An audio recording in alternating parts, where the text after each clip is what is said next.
আজ আমাদের ভারতবাসীর কাছে খুব আনন্দের একটা দিন। দেখতে দেখতে প্রায় ৭৯ বছর হয়ে গেল আমাদের দেশ স্বাধীন হয়েছে।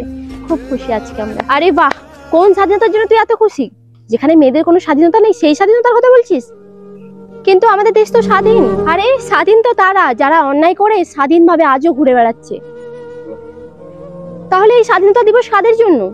আরে এই স্বাধীনতা তো তাদের জন্য, সেই সমস্ত রেপিস্টদের জন্য। এই স্বাধীনতা সেই সব মানুষদের জন্য, মধ্যবিত্তদের ঠকিয়ে যাওয়া নেতা মন্ত্রীদের জন্য।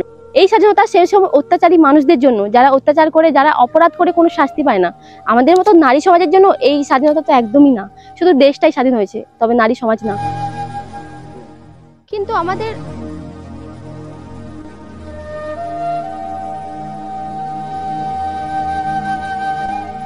তবে সেই স্বাধীন দেশকে আমরা কখনোই পাবো না, যেখানে মেয়েরা পাবে নিজস্ব স্বাধীনতা আর অপরাধীরা পাবে কঠোর সাজা, কঠোর থেকে কঠোরতম সাজা। আর সবশেষে সেলুট জানাই সেই সমস্ত বীর যোদ্ধাদের যারা তাদের রক্ত ঝরিয়ে আমাদের দেশকে স্বাধীনতা দিয়েছে। জয় হিন্দ।